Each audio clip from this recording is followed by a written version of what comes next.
드디어 일이 벌어졌습니다. 드디어 일이 벌어졌는데, 서울에 아크로 리버파크 아시죠? 제가 몇 번 소개해드렸습니다. 서울의 아크로 리버파크 서초구 반포동에 있는 대한민국에서 가장 비싼 아파트. 이 아크로 리버파크가 34평이죠. 45억을 돌파했답니다. 설마 했는데 정말 이런 일이 일어나고야 말았네요. 자, 도대체 왜 이렇게까지 되었는지 좀 생각을 해볼 필요가 있거든요, 이제는. 그래서 이 기사를, 타이틀 기사를 가져왔는데, 일단 팩트부터 점검하겠습니다. 자, 이게 아크로 리버파크 문주입니다. 멋지게 보이죠? 서울 서초구 반포동 아크로 리버파크의 모습.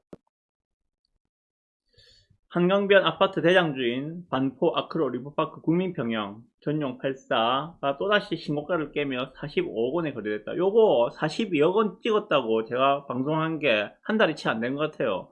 한 달이 채 안 됐는데 지금 다시 신고가를 45억을 찍었다는 내용이 기사로 나왔습니다.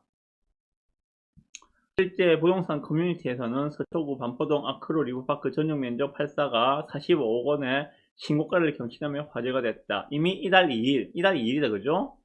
42억 원의 신고가를 기록하며 화제가 됐지만 다시 신고가를 경신한 것이다. 부동산 커뮤니티에서는 이와 함께 반포자이의 전용 84 신고가를 놓고도 설랑설레가 이어졌다. 반포자이는 아크로 리버파크 그 반대편에 있는 지금 10년 정도 됐죠, 그게? 10년 정도 된 아파트인데 제가 개인적으로 상당히 로망인 그런 아파트입니다. 정말 좋더라고요. 아직 국토부에 실거래가가 등재되진 않았지만 아크로 리버파크 전용 84가 45억 원에 거래된 건 사실이라고 합니다. 참 이게 지금 현실이거든요. 현실인데, 자, 그러면은 점검을 해봅시다. 뭘 점검하느냐? 자, 왜 이런 현상이 발생했는가에 대해서 제가 간단하게 기사를 통해서 말씀드릴게요. 자, 먼저 첫 번째, 이 기사에서는 지금 그 원인으로 이야기하고 있는 게, 전문가는 서울의 똘똘한 한 채 수요 현상이 당분간 지속될 것이다. 그래서 똘똘한 한 채, 왜? 지금 다주택자들에 대해서는 세금 부담들이 너무나 많으니까 당장 그 보유세, 종합부동산세만 해도 올해 12월 달에 종합부동산세를 내게 될 겁니다. 다주택자가 되면 될수록 종합부동산세의 세율이 높아지거든요. 그래서 이런 것들을 다 처분을 하고 차라리 똘똘한 한 채로 가자. 이런 현상들이 점점점 가소화되고 있는 현상이라는 것들이죠. 그게 먼저 첫 번째 수요적인 측면에서 문제고요. 두 번째, 공급적인 측면을 봅시다. 서울 새 아파트 내후년까지 시가 많답니다. 공급적인 측면, 제가 몇 번 말씀드렸죠. 2022년, 2023년 서울 아파트 공급 물량이 절대적으로 부족하다고 말씀을 드렸습니다. 실제 보시죠. 기사에서 말하고 있는 것들은요. 서울 아파트 입주 물량이 2019년도에 거의 5만 채, 2020년도에도 거의 5만 채, 49,000채가 지금 입주가 되었어요. 그죠? 공급이 되었습니다. 그런데 2021년도 올해는 3만 1,000세대가 공급이었고, 내년에는 더 심하죠. 2만 채, 23년에도 2만 2,000채가 공급된다는 겁니다. 공급 물량이 확 줄어들고 있다는 것을 일반인들도 이제는 다 알고 있거든요. 그러면 당연히 어떻게 될까? 수요는 차고도 넘치는데, 똘똘한 한 채로 몰리고 있는 수요들은 차고는 넘치는데, 공급은 점점점 줄어들고 없다. 그럼 당연히 수요 공급의 논리에 의해서 가격은 상승할 것이다. 라고 예상하기 때문에 45억 원을 주고 이 아파트를 사지 않았을까 생각합니다. 이 아파트를 45억에 사신 분은 정말 아무 생각 없이 샀을까요? 전 그렇게 생각하지 않습니다. 하다못해 우리가 4억 5천짜리 아파트를 사더라도 얼마나 재보고 고민을 하고 삽니까? 그런데 45억짜리 아파트 사면서 정말 아무 생각 없이 사는 분들이 과연 있겠습니까? 저는 없을 거라고 단언할 수 있습니다. 이렇게 공급이 부족하기 때문에 분명히 더 오를 것이다. 얼마까지 올 것인가? 그게 문제겠죠. 그죠? 그건 제가 좀 이따 말씀드릴게요. 다음. 두 가지 만들었어요. 공급적인 측면, 수요적인 측면. 세 번째는 이겁니다. 안산, 의정부 등 경기도 끝자락 국민평형도 10억 시대. 보시면, 자, 김포 하면은 우리 전원일기, 그 복길이가 있는 동네, 그 전원일기가 생각나는데, 그 전원일기 동네가 그 김포입니다. 김포의 대장단지 한강 메트로자이 2단지가 9월 24일에 11억 원에 실거래를 찍었다고 합니다. 김포면은 서울에서도 상당히 그 거리는 많이 안 떨어져 있어요. 서울까지 출퇴근은 가능한 거리인데 외곽지라고 보는 지역이거든요. 의정부, 서울의 북쪽이죠. 서울 외곽입니다. 여기도. 의정부역 센트럴자이 앤 위브 캐슬이라는 아파트가 7월 10일에 10억 원을 찍었답니다. 남쪽으로 가볼까요? 남쪽에는 안산의 힐스테이트 중앙이라는 아파트가 10억 원을 찍었답니다. 시흥 마찬가지 10억 원을 찍었답니다. 자, 요거는 지금 보시는 게 가치적인 측면에서, 가치평가의 측면에서 보셔야 되는 부분입니다. 이 서울의 외곽 단지들이, 이 지금 김포, 의정부, 안산, 시흥 이런 데가 경기도 중에서도 1급지가 아니에요. 2급지, 3급지들이거든요. 1급지는 어디인가 그러면 그 우리가 소위 하는 광명, 그리고 성남, 우리 분당에 있는 성남, 그리고 과천, 그리고 하남, 이 정도가 경기도에서 1급지입니다. 서울과 가장 가까이 붙어 있으면서 서울 접근성이, 강남으로의 접근성이 용이한 지역, 이 지역을 그 1급지라고 부르는데 지금 이 지역들은 1급지도 아닙니다. 그런데 이 단지들이 지금 10억을 찍었다. 그러면 경기도의 1급지 단지들은 당연히 20억을 향해서 열심히 달려가고 있겠죠. 조만간에 20억을 찍을 겁니다. 15억은 이미 다 넘었고. 자, 그런 상황에서 서울의 강남에 가장 비싼 아파트가 40억을 넘었다. 40억을 찍었다. 단순히 수치만으로 본다면은 정말 말이 안 되는 가격이거든요. 45억이면은 웬만한 예전 같으면은 빌딩 값인데 이게 아파트 한 채가 45억이다. 말이 안 되는 가격인데 수치로만 보지 마세요. 이제는 그러면은 이렇게 주변과 비교를 해가지고 보면서 아 이게 합리적인 가격인가 아닌가를 판단을 하실 수 있어야 합니다. 그래야지 시장을 이해를 할 수가 있거든요. 그래서 제가 드리는 말씀이에요. 김포가 11억인데 강남의 에이스급이 45억이다. 이게 이상합니까? 이상하지 않다는 것들이죠. 자, 그러면은 제가 저번 방송에 말씀드렸습니다. 저번 방송에 말씀드렸군요. 강남권을 항시 주목을 하고 계셔야 한다. 서울 강남권에서의 아파트 가격 변동은 그 파동으로 인해서 주변으로 퍼져나가고 그 퍼져나온 효과가 결국은 지방까지 퍼져서 내가 거주하고 있는 아파트의 가격에도 영향을 미칠 수 있다 라고 말씀을 드렸습니다. 맞죠? 자, 그러면 부산을 봅시다. 그러면 봐야 되겠죠? 부산에서 순위분석을 통해서 부산에서 순위분석을 해봅시다. 마찬가지 국민평형에서 보시면은 해운대 우동에 있는 마린시티자이라는 아파트가 18억 3천입니다. 자, 다시 비교해 봅시다. 그러면 서울 강남의 에이스 아파트가 45억이라 했어요. 해운대 우동, 부산 대장이죠. 그죠? 부산 대장 단지가 18억이래요. 자, 그러면 이게 어떻게 생각하십니까?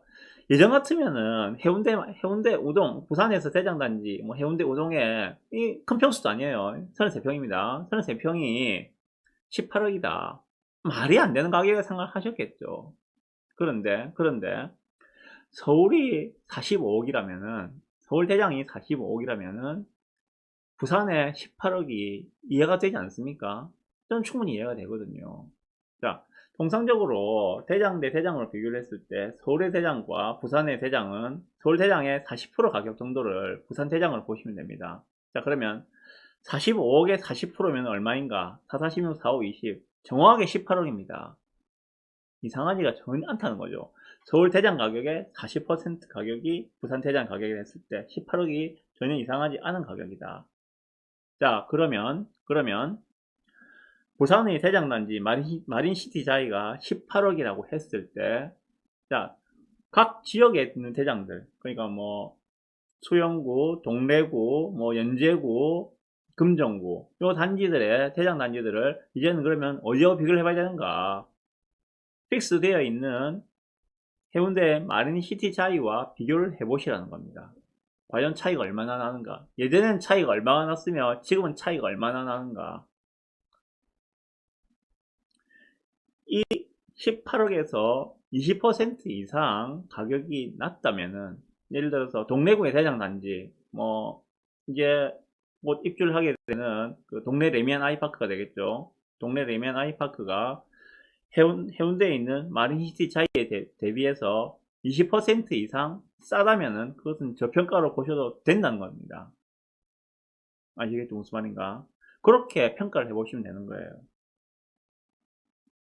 20% 이상으로 올라가야 되거든요. 그래서 해운대 마린시티 자이가 18억이라 하면은 20% 빠진 가격은 얼마입니까? 14억 5천 정도 되겠죠.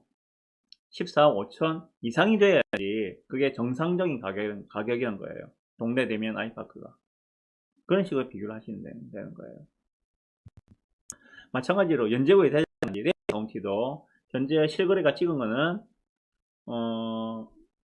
13억 5천으로 제가 알고 있어요. 이거 보시면 그죠? 13억 1,500이네, 그죠? 13억 1,500만 원으로 돼 있다. 그죠? 예. 이것도 그러면은 저평가로 볼 수 있다는 겁니다. 적어도 각구의 대장단지들은 이런 식으로 비교를 해보시면 돼요. 그렇다고 해서 뭐 서구의 대장단지, 지금 저 대신 프로듀 1차죠. 대신 프로듀 1차도 이런 식으로 비교를 해야 되는가? 그건 조금 다른 문제입니다. 왜냐하면 입지적인 가치가 다르기 때문입니다. 그렇다면 20%가 아니라 가중 페널티를 좀 더 줘서 내려야 되겠죠. 이런 식으로 비교하는 것들을 제가 다음에 한번 특강의 형식으로 말씀을 드리겠습니다. 우리 뭐 연말을 맞이해서 제 방송을 애청하시는 분들을 모시고 한번 특강을 한번 진행을 할게요. 네, anyway 어쨌든 자, 그러면 이제 궁금하신 게 그런 걸 겁니다. 자, 가브리 네가 말하는 건 알겠어. 그러면은 그런 식으로 비교하는 건 알겠어. 그런데 그렇다면은 강남은 그러면은 도대체 어디까지 올라가는 거야? 뭐 얼마 전에 뭐 40억 뚫었다 하지만은 42억 찍고 뭐 오늘 또 45억이라고 이야기하는데 그럼 뭐 100억까지 가야지 끝나는 거야? 어떻게 되는 거야? 이렇게 불만을 토하시는 분들이 있으실 겁니다. 끝없이 올라가는 건 없겠죠. 물론 끝없이 떨어진 것도 없지만은 끝없이 오르는 것도 없습니다. 어느 선에서 이 상승세가 멈출 것인가? 내년, 내후년에 물량 없는 것도 알겠어. 수요가 있는 것도 알겠어. 기회가 오르는 것도 알겠어. 그럼 도대체 강남의 아크릴 유파크는 어느 선까지 올라가야지 멈출 거야? 어떤 분들은 그렇게 이야기합니다. 그걸 누가 압니까? 그건 신의 영역입니다. 라고 이야기합니다. 그죠? 그걸 예측하는 건 정말 쉽지가 않거든요. 정말 쉽지가 않은데, 저도 조심스럽게 한번 말씀을 드려보겠습니다. 제가 생각하는 바에 대해서. 이건 전부 다 저희 뇌피셜이니까, 아, 가브리는 저렇게 생각하는구나, 라고 가볍게 생각하시는 정도로만 받아들이셨으면 좋겠습니다. 자, 그러면 근거로 제가 제시를 해드리기 위해서 강남의 또 다른 아파트 도곡동에 있는 도곡렉슬이라는 아파트의 그래프를 가지고 보시죠. 자, 도곡렉슬이라는 아파트는 강남에 있는 아파트로 2006년에 입주한 아파트고요. 3000세대, 3002세대죠, 정확하게. 3000세대의 그 대단지를 자랑하는 그리고 뭐 지하철역도 바로 끼고 있고 거의 뭐 이거 에이스죠, 에이스. 강남 중에서도 그런 아파트인데 한번 보시죠. 자, 지금 여기서부터 2011년도 5월달, 6월달, 5월달, 6월달 이때부터 지금 꺾이기 시작했다는 거죠. 이때부터 꺾였는데 2011년도 3월, 4월, 5월, 자, 이 지점을 주목해 주십시오. 2011년 4월달. 제가 말씀드리고 싶은 건 여기서 지금 이때의 전세 가율입니다. 전세 가율이라는 것은 매매 가격 분의 전세 가격을 말합니다. 예를 들어서 매매 가격이 10억이다. 전세가가 5억이다. 그러면 전세 가율은 50%라고 이야기합니다. 자, 지금 그래프에서 보시다시피 2011년도 5월달 도곡동 도곡렉스의 전세 가율은 보시면 4월달에 되죠. 4월달에 전세 가율은 39%죠 지금. 예. 뭐 40% 왔다 갔다 하고 있어요. 제가 말씀하고 싶은 건 이거예요. 전세 가율이 40% 정도가 되니까는 상승을 멈추더라. 그리고 하락을 하더라. 이런 이야기거든요. 자, 이건 무슨 말인가 하면은, 자, 어느 아파트 단지가, 부산의 아파트가, 자, 10억짜리 아파트가 있어요. 10억짜리 아파트가 있는데, 이 집에 나는 4억만 내면은 이 집에서 살 수가 있어요. 모든 인프라를 다 누리면서. 자, 그럼 사람들은 어떻게 생각할까요? 야, 저걸 10억 내고 사느니 차라리 4억에 전세 들어가서 나는 거기서 쾌적한 환경에서 애들 교육도 시키면서 살고 싶어. 라고 한다는 것들이죠. 차라리 사는 건 비용이 너무 많이 드니까 그 비용보다는 전세가가 더 싸니까, 낮으니까, 훨씬 낮으니까 그 전세로 들어가서 난 살겠어. 라고 하는 하는 식으로 사람들의 생각이 바뀐다는 것들입니다. 그 시점이 어디냐? 서울 같은 경우에는 전세가율 40%였어요. 전세가율 40%일 때 현상이 나타났던 겁니다. 자, 그러면 아크로 리버파크의 현재 전세가율 한번 볼까요?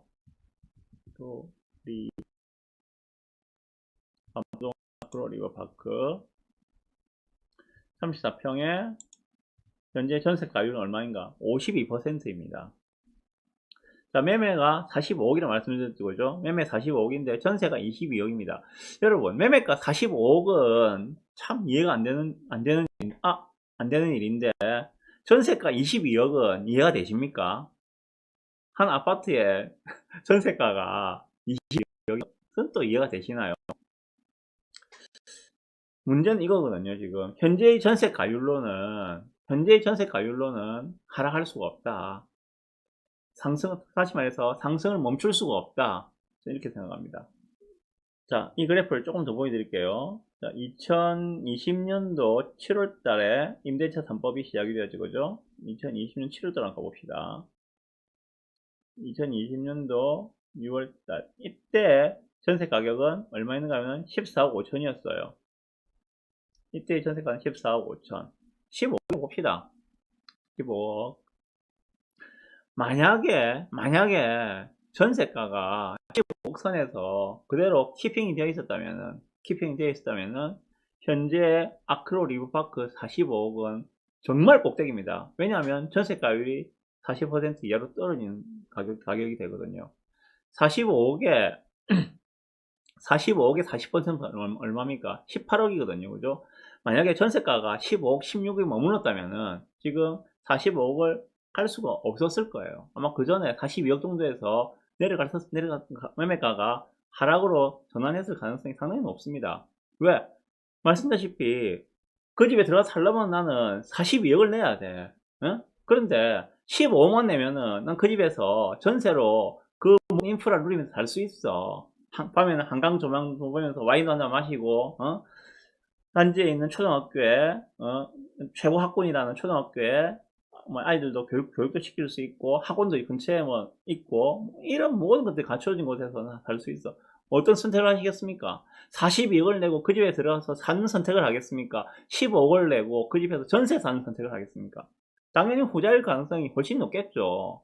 그러면 매매가가 상승을 멈춘다는 것들입니다. 그런데 작년 7월에 시행된 임대차 3법으로 인해서, 임대차 2법이 정확하게는 임대차법의 시행으로 인해서 전세가가 무지막지하게 올라버렸어요. 그래서 현재 지금 전세가 그 당시에 15억이었는데 지금 현재 1년 조금 지난 사이에 전세가가 7억이 더 올라서 전세가가 22억이 되었어요. 그러다 보니까 매매가가 올라가는 것도 전혀 이상하지가 않은 거예요. 왜? 전세가가 매매가를 밀어 올리는 현상이 발생했다는 것들입니다. 자, 다시 돌아가서, 자, 가브리금 네가 이야기했잖아. 도대체 어디까지 오른다는 거야? 말씀드리겠습니다. 전세가가 22억에서, 만약에 22억에서 그대로 세팅이 된다면은, 만약에 전세가가 22억이 세팅이 된다면은, 이론적으로는 전세가율 40%인 금액인 55억입니다. 55억까지는 상승을 한다는 이야기입니다. 이론적으로는 그렇습니다. 이거는 저희 뇌피셜이기 때문에 흘려만 들으십시오. 이번에 45억을 찍었는데 제가 보는 관점에서는 저희 뇌피셜로는 55억까지 갈 수 있다 라는 말씀을 드리는 겁니다. 이미 50억 찍는다는 것은 저는 기정사실로 받아들이고 있습니다. 서울에서의 분위기도 이미 50억 찍는 것은 기정사실로 받아들이고 있는 상황이고요. 더 나아가서 평당 2억 시대가 온다는 이야기하는 사람들도 있습니다. 평당 2억이 얼마입니까? 66억이에요. 그까지 갈 수 있다고 이야기하는 사람들도 나타나고 있다는 것이 현재의 모습들입니다. 저도 이런 말 하기 싫어요. 맨날 오른다는 이야기만 하고 도대체 언제 떨어질 건가, 언제 집값이 안정화될 건가에 대해서 이야기를 하고 싶은데 현실이 전혀 떨어질 수 있는 근거들이 하나도 없으니까 문제가 아니겠습니까? 네, 오늘 제가 좀 열변을 토하면서 말씀드렸는데 그렇습니다. 기사 돌아와서 아크로 리브파크 45억 기사 좀 저한테는 충격이었거든요. 이렇게 빨리 올 줄 몰랐어요. 40억 초반대에 42억 찍었다고 할 때 40에서 42억 사이의 물량들이 소화가 되고 그 다음에 단계로 뭐 좀 어느 정도 인터벌을 가지고 저는 45억을 찍을 거다 이래 봤는데 이거 뭐 한 달도 안 돼 가지고 지금 이래 돼 버리니까 저는 너무 당황스러웠거든요. 그런데 뭐 이게 현실이니까 예측을 또 해드려야 되니까 저는 방송을 보고 이 방송을 보시는 분들을 위해서 예측도 해드려야 하고 하기 때문에 말씀드리는 겁니다. 현재의 전세가 22억이 그대로 유지가 된다는 전제 하에서는 55억까지 갈 수 있다 라고 말씀드립니다. 그런데 또 하나의 복병이 있죠. 내년도 7월입니다. 작년 7월에 계약갱신 청구권을 사용한 분들의 그 만기가 된 시점이 내년도 7월입니다. 그때 되면은 다시 한번 더 또 전세가 폭등이 일어날 거라고 대부분 예상을 하고 있거든요. 정말 다행히도 전세가가 22억에서 머물러 줬으면 좋겠지만 만약에 그렇지 않고 전세가가 더 뛰어버린다면은 정말 지금 서울 사람들이 이야기하는 평당 2억 시대가 올지도 모르겠다는 불안한 생각이 드네요. 네, 이 정도만 하겠습니다. 감사합니다.